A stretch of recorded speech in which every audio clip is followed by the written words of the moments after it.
তো hello guys, আসসালামু আলাইকুম। কি অবস্থা, সবাই কেমন আছেন? আশা করি সবাই ভালো আছেন। আপনাদের দোয়া ভালোবাসা আমরা অনেক ভালো আছি। দেশে যাওয়ার জন্য সবকিছু গুছগাছ করতেছি, যদি দেশে পড়ছে বাড়িতে যাইতে হইব। তো ফাইনালি আমরা একটা অটো নিয়ে নিলাম। অটো নিয়ে এখন চলে যাবো যাত্রাবাড়ি, কারণ ওই জায়গা থেকে আমাদের বাস ধরতে হবে। যাত্রাবাড়ি আমাদের শরীয়তপুর লাইনে অনেক বাস থাকে, ঠিক আছে। তখন আমরা চলে যাবো ওই জায়গায়। আর গাইস দেখেন, এইটা হচ্ছে ছায়দাবাদ, ঠিক আছে। ছায়দাবাদের এই যে রোড গার্ডের আশেপাশে মানে ময়লা আবর্জনা এতটা খারাপ, নোংরা, খুব নোংরা পরিবেশ। মানে বৃষ্টি আসছে তো দেখেন এই যে রোড গার্ডের অবস্থা খুব খারাপ। আর রোডের মধ্যে গাইস যেই পরিমাণ জ্যাম, ঠিক আছে, এত পরিমাণ জ্যাম বলার বাইরে। তো ফাইনালি আমরা আইসা পড়ছি যাত্রাবাড়ি। এখন যাত্রাবাড়ি আইসা দেখি মাত্র 2টা বাস, ঠিক আছে, শরীয়তপুর লাইনে মাত্র 2টা বাস।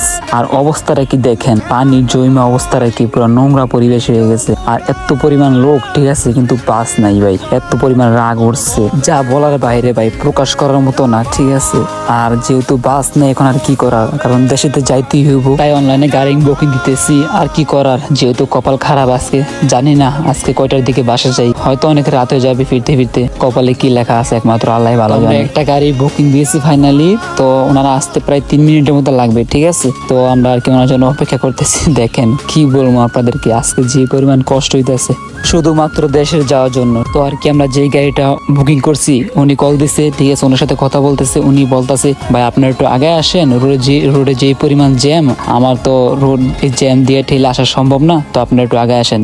তো আর কি করার, যেহেতু বিপদে পড়ছি, এখন তো কিছু করার নেই, তাই জন্য আগে যেতে হবে। আর গাইস কি বলছিলাম না, আজকে কপাল খারাপ আমাদের, সত্যি গাইস কপাল খারাপ। মানে হাঁটতে হাঁটতে যাত্রাবাড়ি থেকে দুরাইপাড় আইসা পড়ছি। লাভ কি, ওই জায়গাতে আইসা যেটা গাড়িটা বুকিং করছিলাম ওইটা অর্ডার ক্যান্সেল হয়ে গেছে।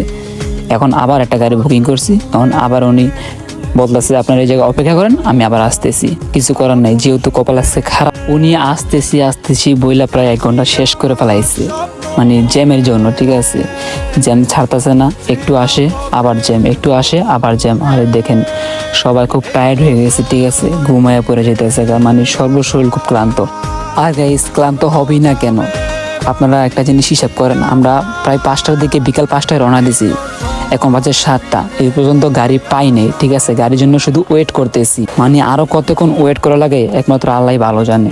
আর কি বলছিলাম না, কপাল খারাপ হলে যেটা হয়, আগের যে অর্ডারটা দিছি ওইটাও ক্যান্সেল হয়ে গেছে। উনি বলতেছে যে ভাই আপনার অর্ডারটা ক্যান্সেল করে দেন, এদিকে অনেক জ্যাম, আমার আসা সম্ভব না।